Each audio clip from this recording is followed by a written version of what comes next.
que vem da Sociedade Espírita Bezerra de Menezes, da nossa capital, Porto Alegre. Então, passamos a palavra ao senhor, Sr. Roberto. Obrigado.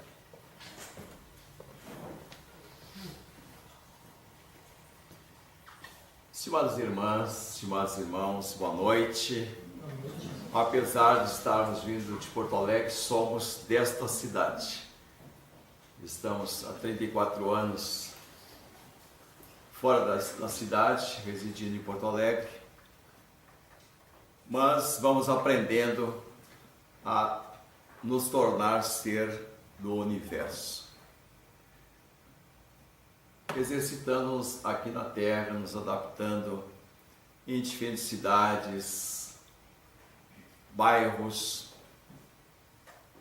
Isto é bom porque nós temos muitas moradas na casa do Pai, como diz Jesus, e não temos o luxo de nos fixarmos em alguma morada, nos prendermos ali,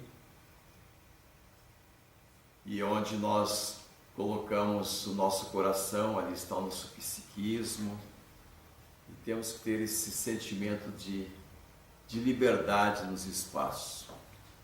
Renova-se a nossa alegria de retornarmos. Já estivemos, quando morávamos aqui em Santa Maria, fazendo palestra nessa casa, visitando essa casa, participamos do movimento espírita através da União Municipal Espírita.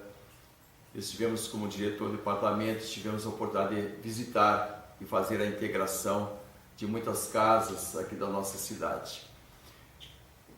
E essa casa, com muito carinho, nós aqui retornamos exatamente por estar comemorando 62 anos da sua fundação, que é um fato relevante. Quantos trabalhadores que passaram por aqui dando a sua cota de desprendimento em torno da doutrina e que continuam aqui no plano espiritual. Nós tivemos a felicidade de conhecer o Dr. Vitor Mena Barreto. E quando na infância os fatos ocorrem, nos fixa muito na memória. Eu lembro que eu deveria ter em torno de uns 6 anos de idade. Meu pai era atuante espírita aqui da cidade, dirigente de casa espírita, e tinha uma amizade com o Dr. Vitor Mena Barreto. Estive acompanhando meu pai, era de praxe ele sempre pegar um dos filhos, e mais das vezes era eu, e acompanhá-lo em algumas caminhadas pelo centro. O meu pai gostava de reunir-se, se encontrar com os amigos ali, hoje o Calçadão, que era chamada Rua do Comércio, e ficava ali longo bate-papo, e os guris ali ouvindo o que não entendiam, mais das vezes. E eu lembro perfeitamente a fisionomia do Dr. Vitor Mena Barreto, da sua esposa também, que certamente, de algumas vezes que eu estive lá, era também hábito dar algumas guloseimas para que os meninos, as crianças ficassem quietas, que naquela época a recomendação de sair de casa era de ficar sentado numa cadeira enquanto os adultos ficavam conversando, e de maneira nenhuma podia intrometer-se e nem levantar. E as cadeiras não tinham conforto, essas cadeiras de hoje eram cadeiras de pau mesmo, de tábua, né? E o meu pai era muito bom de conversas e se alongava algumas horas às vezes com os amigos conversando. Então eu lembro que da primeira vez que eu vi o Dr. Vitor Mena Barreto, eu vejo que a criança, né, a curiosidade, eu depois perguntei ao meu pai, o que tem esse senhor que ele caminha puxando uma perna? E o Dr. Vitor Mena Barreto esteja aqui, que ele desculpe a lembrança, que essas lembranças não são muito agradáveis, né? E aí meu pai disse, ele esteve na época de algumas revoluções aqui no estado, e foi aí pela década de 20, ele, como militar, recebeu um tiro na perna e ficou com um defeito físico naquela perna, que ele caminhava com a muleta e ele puxava a perna, apesar de ser ainda um tanto jovem, homem de, sei lá, menos de 50 anos. Então isso aí me ficou na memória. Bem, meus amigos e minhas amigas, a Fabiana nos apresentou esse tema e eu gostei bastante, que eu fui estudar, aprofundar um pouquinho nesse tema, que ele é bastante instigante por todas as épocas, mormente no presente momento, que ouvimos muito falar, não tanto em paz, mas pensar, falar em paz é muito bom, e certamente muito melhor se nós pudermos viver o maior tempo com a plenitude da paz. Não é muito fácil, mas é possível. Porque nós temos que imaginar que na outra ponta dos segmentos sociais encontramos um adversário da paz chamado violência. E para que se entenda o caminho da paz, como se estabelecer a paz no mundo, que é a nossa perspectiva, mas nós vamos ver que a meta essencial não é essa de termos essa expectativa com a paz do mundo. Nós precisamos refletir um pouco sobre a questão da violência, que é o que está na outra ponta. Erradicando-se a violência, naturalmente vive-se um ambiente de paz na sociedade. Mas como ela se instala, vamos procurar refletir nesta noite para que possamos continuar fazendo a nossa parte, vendo as possibilidades que são marcadas para o nosso planeta, a instalação, a permanência, a predominância da paz. A violência, ela é muito antiga, tanto quanto a presença do homem na Terra. E levanta-se então vários questionamentos a respeito da natureza humana.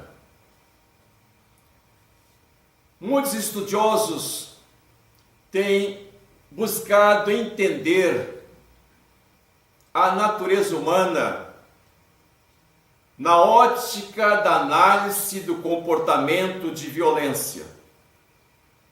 Psicólogos, antropólogos, sociólogos, várias áreas, educadores, várias áreas que investigam o comportamento do homem, buscam equacionar a questão da violência, porque uma vez diagnosticando, parece a esses especialistas que muito investigam, que obteriam o tratamento, porque é uma doença social, é uma patologia social. É presente no mundo, como nós dissemos, de recuada época, de milênios.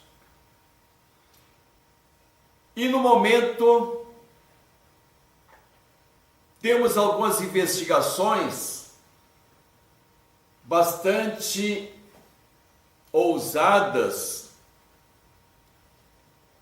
na tentativa de conhecer a natureza humana para poder atender na sua nascente os eventos vivenciados que eclodiriam com a violência. A psicologia criminal levanta alguns questionamentos para entender o psiquismo humano. E aí nós vamos apresentar a vocês, nesses questionamentos, alguns enfoques que a psicologia criminal levanta como que na tentativa de localizar a origem da violência, uma vez que a presença da violência naturalmente retira a presença da paz. E a paz é um anseio social. Já vem de alguns milênios a consolidação da civilização na Terra.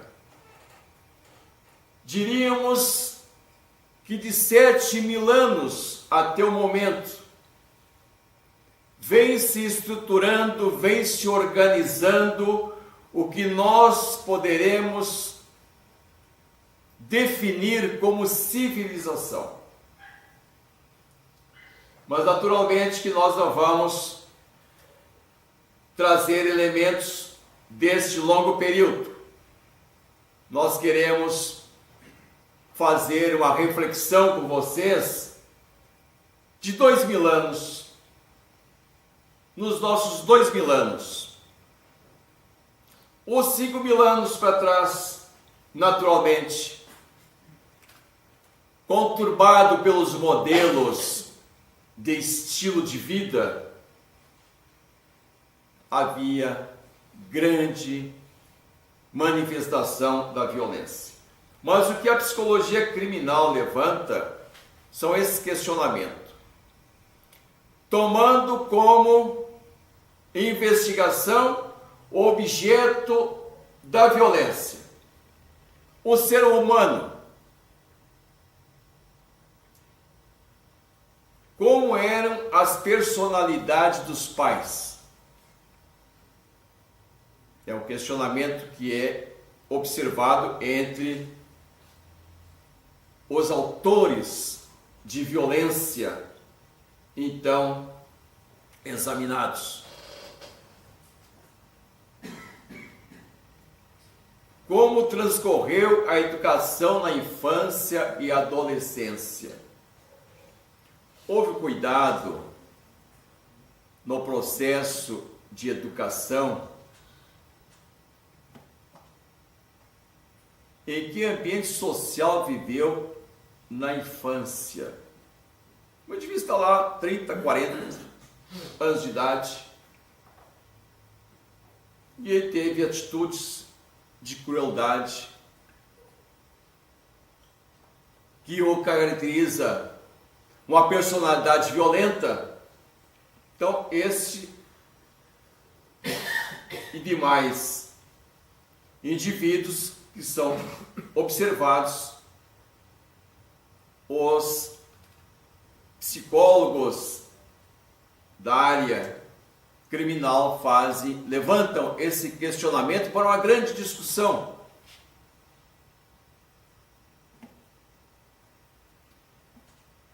Recebeu orientação religiosa, isto é, teve algum momento que fora relevante destacar valores morais? Como foi seu desempenho escolar? Os pais davam acompanhamento para que pudesse avaliar o desempenho escolar na infância ou na adolescência? Que tipo de amizade escolheu? Os pais se ocupavam em acompanhá-lo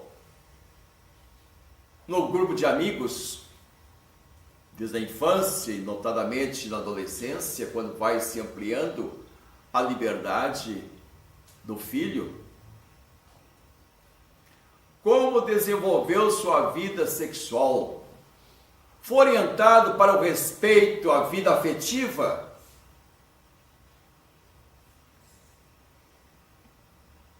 E a violência, ainda que em maior índice ocorra com o homem, ela é presente também na mulher. Então, todos esses itens referem-se a homens e mulheres. Acostumou-se ao trabalho. Os pais delegaram-no pequenos serviços em casa, fizeram com que ele colaborasse nas tarefas domésticas. Quando eu era menino, as famílias eram grandes e era comum dizer: isto é serviço de mulher. O pior quando a mãe só tinha filho homem, sobrava só para ela. Hoje, quem assim pensar vai perder a mulher. Não existe mais. Eu, que estou com 71 anos, e a filha mais velha está com 44 anos, eu já ensinei meus filhos a fazerem tudo. Meus filhos homens, hoje, casados, sempre trocaram fralda, deram mamadeira, levantaram de noite, colocaram a roupa na máquina. Não existe serviço de homem e de mulher. Até por sinal, as mulheres estão ocupando muito mais os espaços que eram reservados no mercado de trabalho para os homens e estão sendo muito mais competentes do que os homens. Já tem muito mais mulheres assumindo as responsabilidades com a casa, principalmente nos momentos em que a instabilidade nas uniões e o encargo maior sempre fica para a mulher.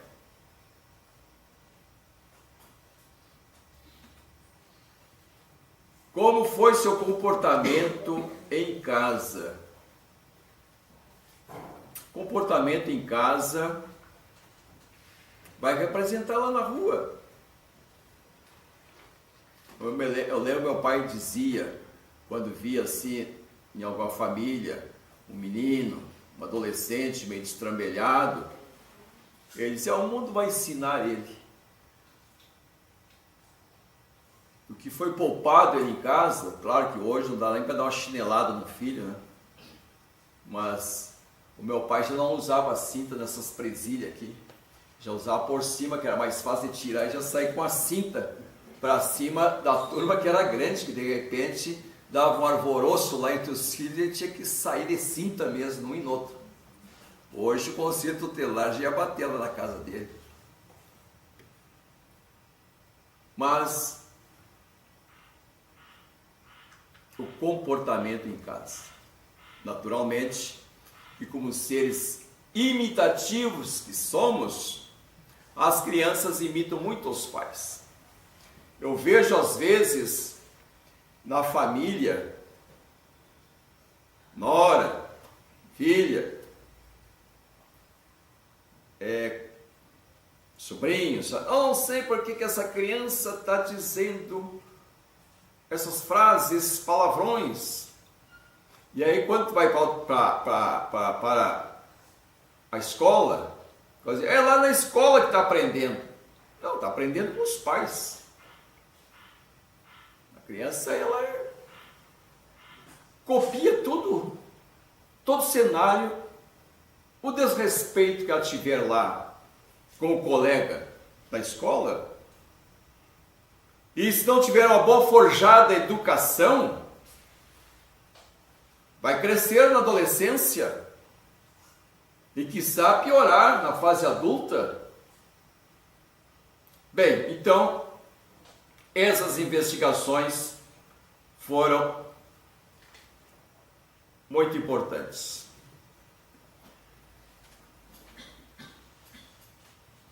Nós buscamos sempre modelos.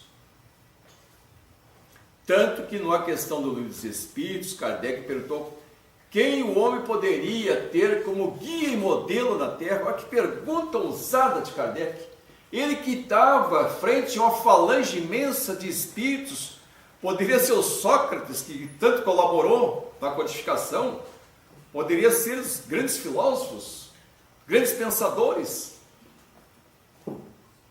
grandes religiosos que tiveram destaque na vida e vieram colaborar na codificação, colocando seus nomes nas mensagens mediúnicas. E Kardec perguntou quem o homem tem como guia e modelo. Essa é a resposta mais curta que os Espíritos deram. Jesus. A gente já parou um pouquinho para pensar. Jesus é o guia e modelo. Bom, para que ele seja o guia e modelo de minha vida, eu primeiro tenho que saber sobre a vida de Jesus. Não que ele nasceu lá na manjedoura e depois foi crucificado.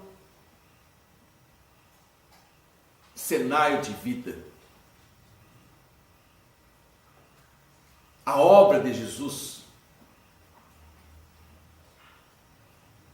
O que os 4 evangelistas, que são biógrafos de Jesus, registraram, que consubstanciam o Novo Testamento. O que Kardec colocou no nosso Evangelho foi pensando do Novo Testamento. Mas o Novo Testamento, lendo-se todos os evangelistas, é uma maravilha de conteúdo. Então nós precisamos conhecer para termos Jesus como guia e modelo. Senão nós vamos pegarmos os modelos que a mídia nos coloca, as celebridades que um grande apresentador de televisão usa, pelo nome de celebridades. A maior celebridade para nós cristãos é Jesus. O maior ídolo é Jesus.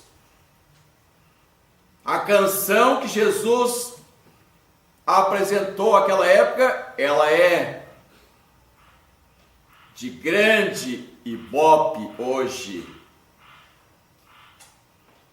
Mas nós temos que fazer o coração cantar a beleza da música que Cristo trouxe. A letra, porque a fala encantadora do Cristo era como ouvir a voz mais linda de algum cantor. Porque ele impressionou muito, não pessoas apenas humildes.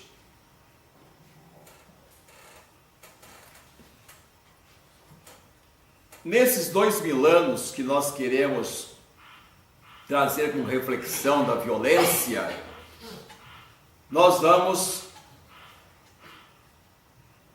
começar na formação do Império Romano. No ano 27 a.C. Você já deve ter lido que para Jesus ter vindo à Terra, houve um planejamento de longos anos.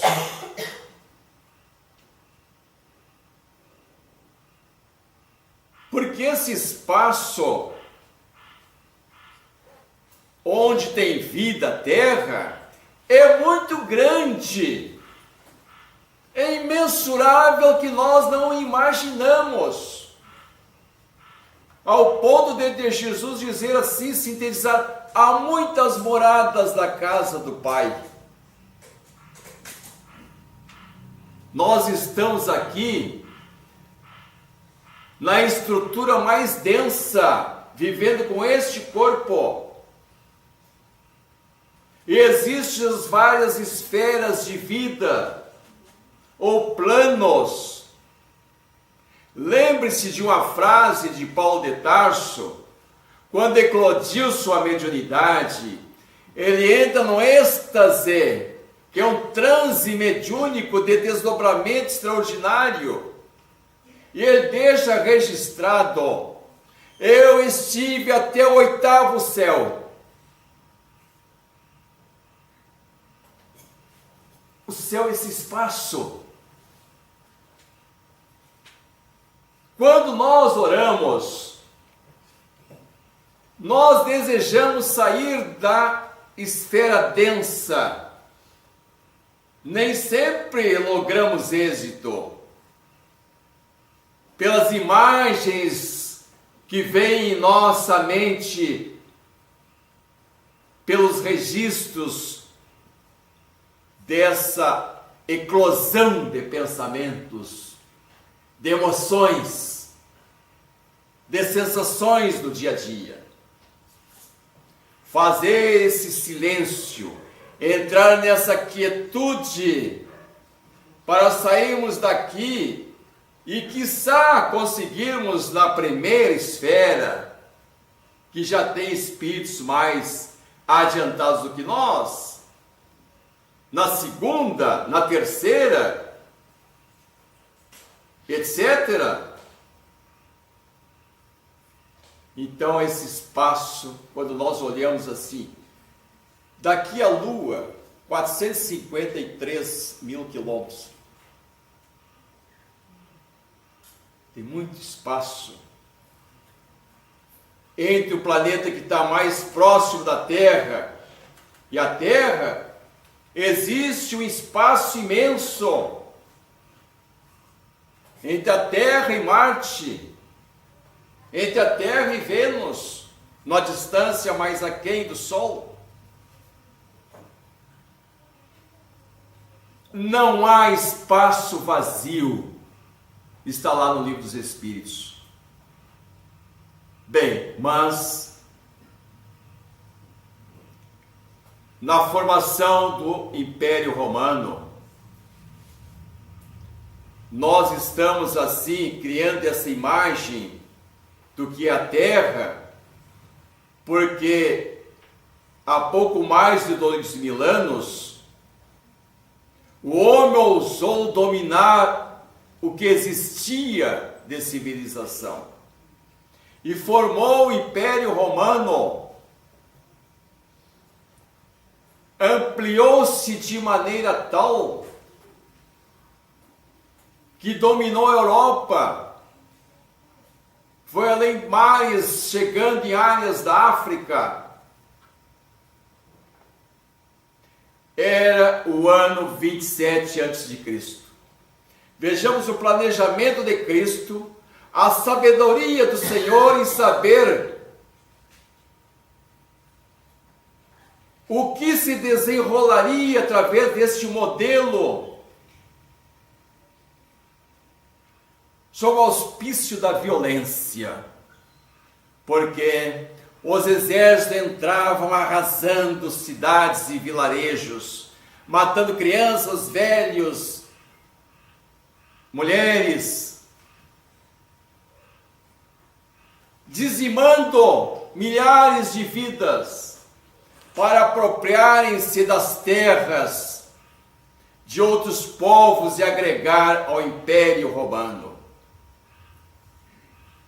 Quando Jesus nascera, portanto, o Império Romano tinha 27 anos. E Jesus sabia a história que a terra tomaria, porque foi até o ano de 476. E Jesus nasce judeu. Uma das primeiras nações que o Império Romano anexou e trouxe uma palavra que ia totalmente em desacordo com a direção que os imperadores de futuro iriam estabelecer. na história do cristianismo nascente, todos vocês conhecem. O autor da Boa Nova fora perseguido, preso, torturado e levado à pena de morte na cruz, como era de praxe na época.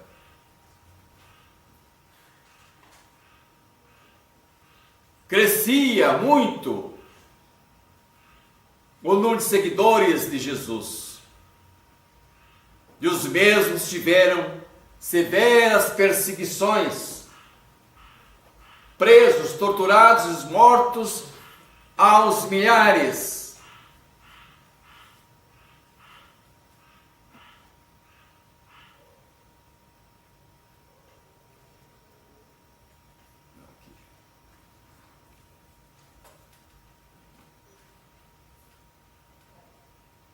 E a mensagem de Jesus estava presente nesse período do Império Romano. Apesar das perseguições, os cristãos não se intimidaram. Grandes líderes, os apóstolos, maiormente João, que foi o último, quase 100 anos de vida, o único que não foi morto, mas perseguido, preso, com muitas chibatadas, torturado, várias vezes ele fora.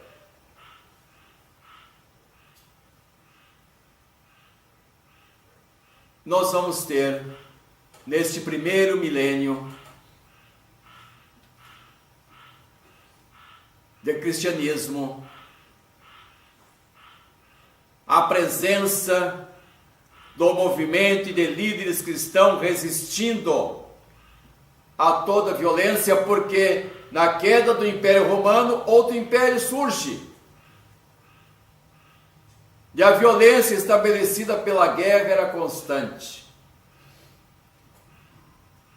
Mas no primeiro milênio, o movimento cristão ganhou força com a simpatia de imperadores.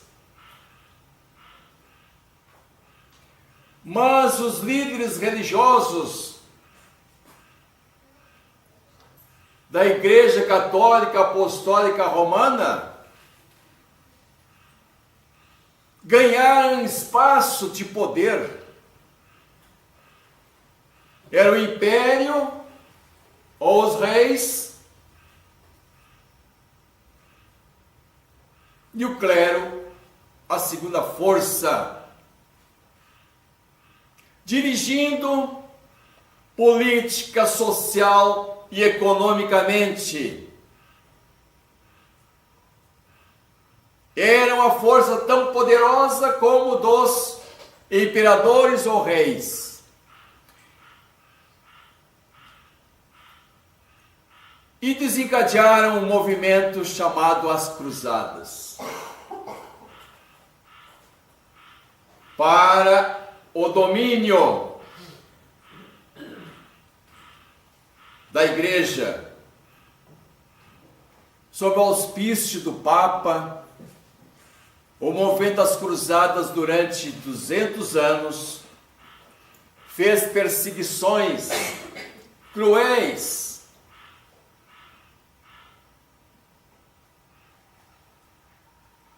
tudo em nome de Deus e de Jesus. Era a implementação da violência a todo rigor.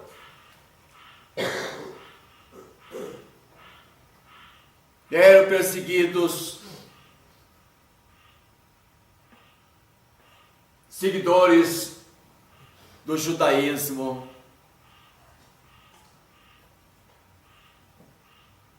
de outros movimentos de religiões menores, para que o povo todo seguisse uma linha colocada pela Igreja Católica. Claro que aqui não vai nenhuma referência entre a Igreja Católica daquela época e a Igreja Católica de hoje, que faz um belíssimo trabalho. Mas o comando central estava na mão do Papa. Um pouco antes de acabar este movimento das cruzadas, que enveredaram pelo Oriente para na tentativa de deter o islamismo na chamada Terra Santa, e quando começa a cessar esse movimento das cruzadas, surge o movimento da Inquisição. Este foi um momento de trevas no planeta. Entre as cruzadas e a Inquisição tivemos 1000 anos. A Inquisição,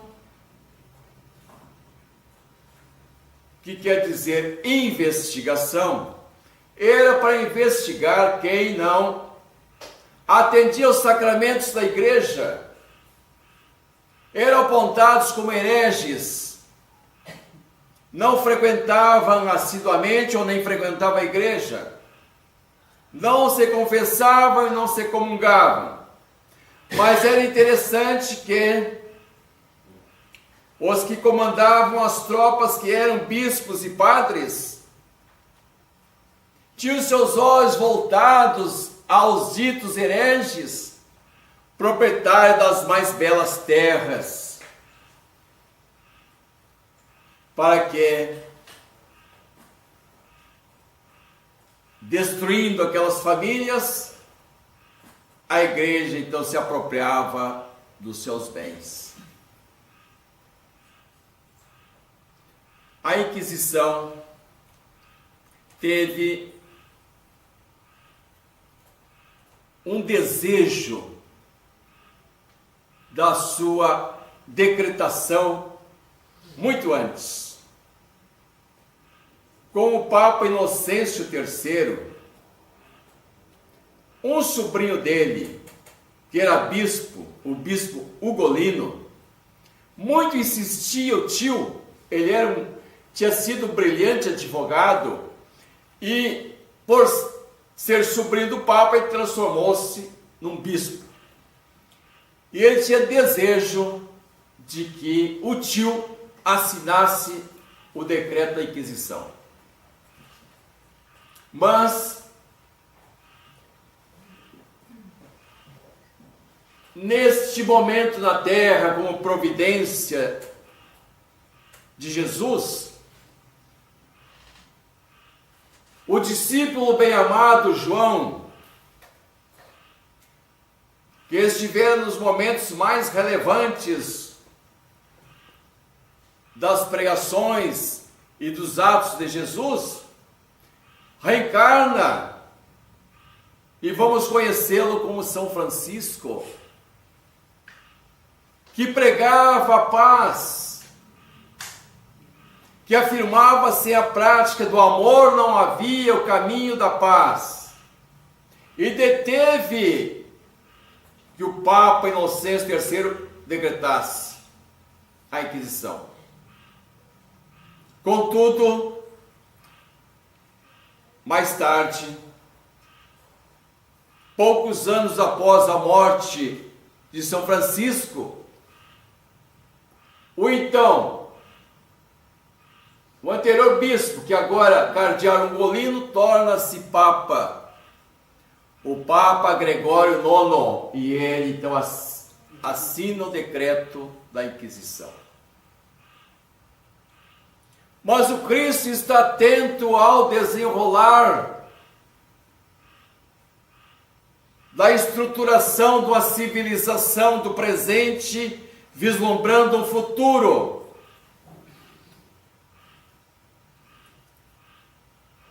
E então, era meados de 1800, quando o movimento da Inquisição começa a fragilizar-se e as últimas perseguições ocorriam ainda na Espanha. E Jesus convoca para reencarnar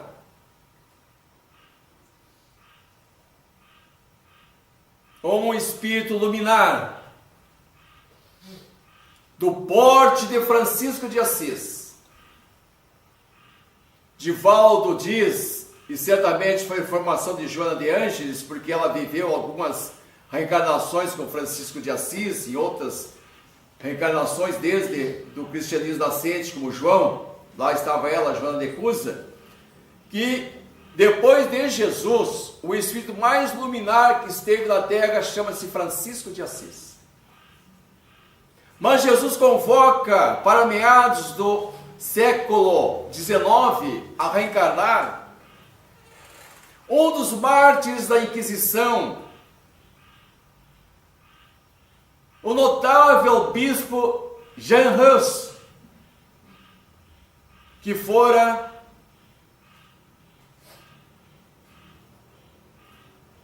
reitor da Universidade de Praga. Em 1415 ele foi levado à fogueira da Inquisição. E tinha três grandes personagens naquela época: Jean Hus, o filósofo Wycliffe, que também estavam resistindo ao movimento da Inquisição, às posturas da igreja, e o terceiro, Jerônimo de Praga. Jean Hus é convocado pelo Cristo para reencarnar e fazer com que aconteça na Terra os primeiros sinais para o terceiro milênio. Estamos aí nos aproximando do término do segundo milênio. E Jean Hus reencarna e nós vamos conhecê-lo como Allan Kardec. Wycliffe reencarna para que se tivesse nas fraquezas humanas a não codificação da doutrina espírita por Allan Kardec, o Jean Hus, da época da Inquisição, então Leon Denis hoje, Wycliffe realizaria esse trabalho, mas ele foi um dos que consolidou a doutrina espírita, porque Allan Kardec realmente fez a codificação. Jesus está atento ao estabelecimento da paz no planeta, porque ele naquela época já anunciara: eu vos deixo a minha paz, eu vos dou a minha paz, não a dou como o mundo dá. Vejamos, nós esperamos a paz do mundo, e o processo é o inverso. A paz do mundo é decorrente da paz que se instala nos nossos corações, em cada um de nós. Nós somos os autores da violência ou da paz. Então a promessa do Consolador, que ele, na reunião derradeira dos seus últimos tempos, reunindo os apóstolos, com a sua palavra que mais era entendida como a despedida, acirravam-se as perseguições e de imediato seria Jesus preso. Os apóstolos ficaram inquietos, encheram-no de perguntas, e um dos apóstolos: Senhor, como ficaremos sem a tua presença? Se me amais, guardais os meus mandamentos. E eu pedirei ao Pai, e ele vos enviará um outro Consolador, o Espírito de verdade que há de vos lembrar tudo o que eu tenha dito e dizer muito mais. Foi o trabalho organizado por Allan Kardec. A doutrina espírita é o consolador prometido por Jesus. E que naquela época da codificação, no nascimento da doutrina espírita, dia 18 de abril de 1857, Jesus traça os primeiros planos para o mundo de regeneração. E nós passamos nesse instante, momento de transição, quando a Terra, de 7.000 anos, consolidou no universo a sua fase de planeta de provas e expiações, com a doutrina espírita, inauguram-se tempos novos, a era do Espírito. Era o final do século XIX, estávamos próximos do terceiro milênio. Chegamos hoje no terceiro milênio.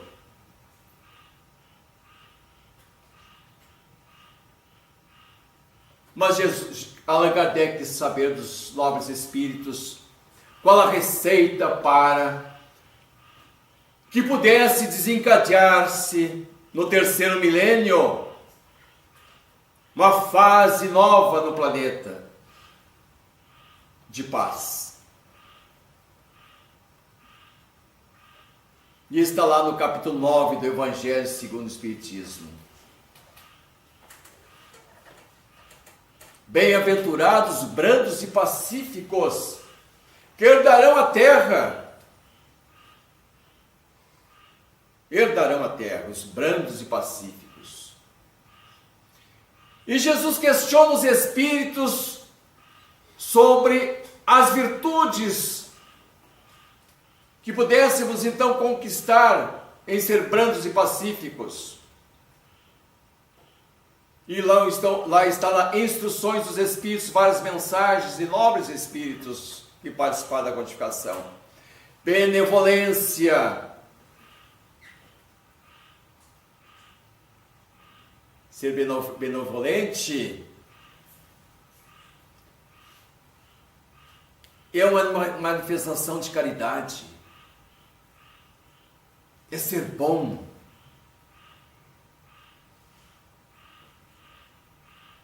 Ter paciência.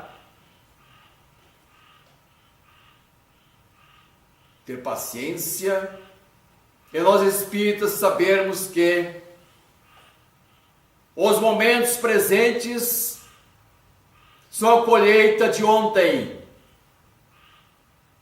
E a seguir ele fala em resignação. É aceitação. Aceitação com paciência. E ser bondoso é ter um olhar diferente. É um exercício de aquisição de virtudes. Porque o que nós precisamos adquirir são virtudes. Porque o amor está em nossa consciência. O espírito humano que foi protagonista de uma história da civilização de violência, ele tem na consciência não a violência. Com todo respeito às investigações dos psicólogos, juristas, criminalistas, o ser humano não tem na sua natureza a violência. Ele tem na sua natureza o amor. E nós vamos na questão de 621 do Livro dos Espíritos para entendermos que o ser humano tem na sua consciência o amor. Kardec perguntou aos espíritos: onde está escrita a lei de Deus? Na consciência. Desde quando que nós temos a consciência?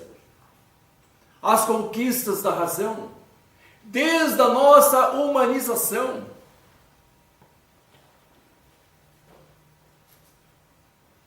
Então, desde que o princípio espiritual adquire a sua individualidade, o princípio inteligente, melhor, adquire a sua individualidade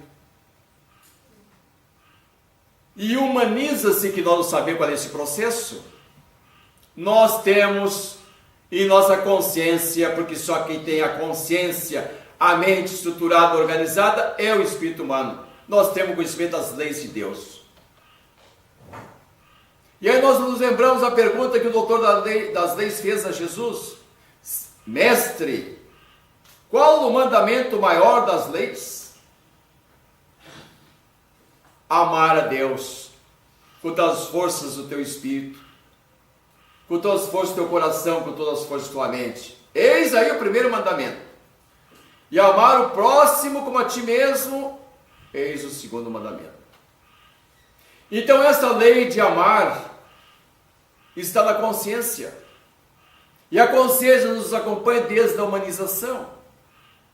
Então, na visão espírita, a natureza do espírito humano é de amor.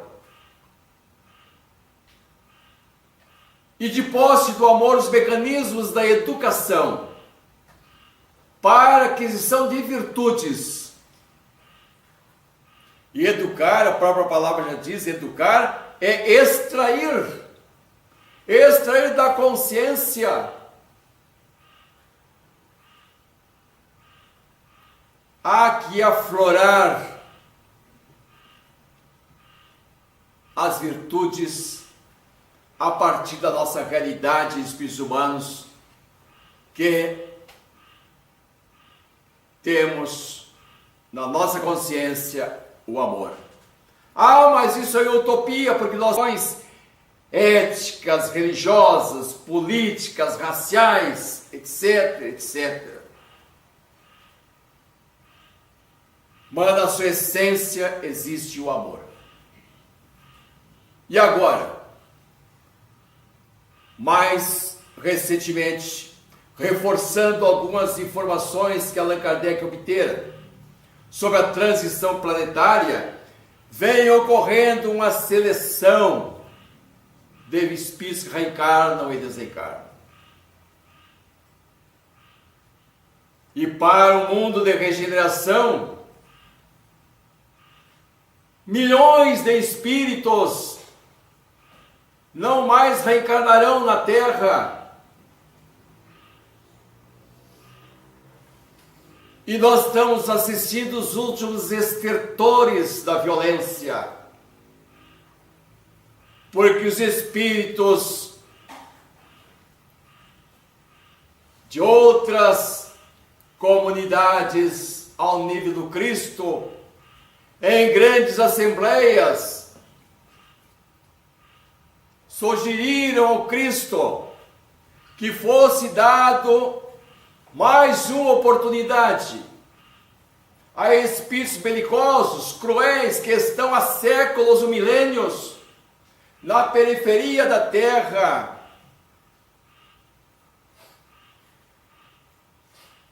não punidos, mas no exílio, e vem reencarnando, porque na Terra nós temos o Consolador prometido por Jesus,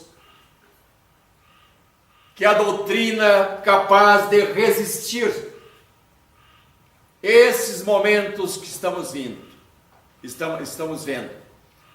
Mas por outro lado, espíritos luminares de outras galáxias estão reencarnando na Terra. Você já deve ter lido de Alcione, já temos milhares de espíritos reencarnados para este momento da Terra, um planeta de regeneração, onde a predominância será do amor no caminho da paz. Então, meus amigos e minhas amigas, nós temos que apostar, nós temos que acreditar no espírito humano, que ele caminha para a manifestação de suas virtudes, mas que cada um de nós é responsável, porque não há evolução, não há conquista da paz sem a educação. A educação do espírito que nossa casa espírita, como escola, desenvolve, oferecendo-nos o estudo, o livro, os grupos de estudos, e para as novas gerações, as aulas de evangelização. E quem entrega os filhos para as mãos de Jesus, entrega-os para o futuro da manutenção da paz.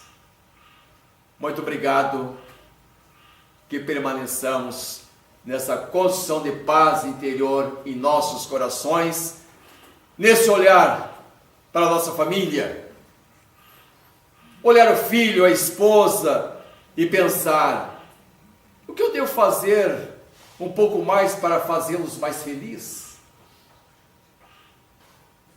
Olhar a natureza e ver a maravilha de uma árvore. Caminhemos pelas praças e observemos com verdadeiros braços aquelas árvores se estendendo, como se quisesse nos abraçar, porque elas já estão nos oferecendo o imprescindível para nossas vidas, que é o oxigênio. Termos um olhar de bondade aos animais, como nossos amigos, dentro de nossas casas. Temos um olhar de encantamento e beleza ao voo dos pássaros,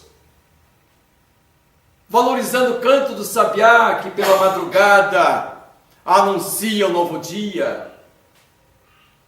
Esse exercício, desse olhar, que na via pública nós fizemos no mendigo, e com compaixão olhamos para ele e pensemos: este é meu irmão. O mesmo Deus que me criou, também o criou. E se eu nada der a ele, demos um sorriso. E assim nós vamos ampliando a nossa área de sentimentos. E nós vamos construindo a paz dentro de nós.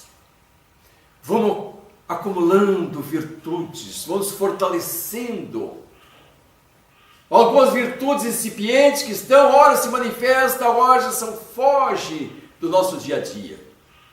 Mas insistindo nesta prática, nós com certeza seremos um modelo de paz, como fora Jesus. Porque ele disse: vós podeis tudo isso e muito mais. E ele é o modelo e guia. Então nós podemos, sim. Muito obrigado pela acolhida de vocês e pela paciência em nos ouvir todo esse tempo.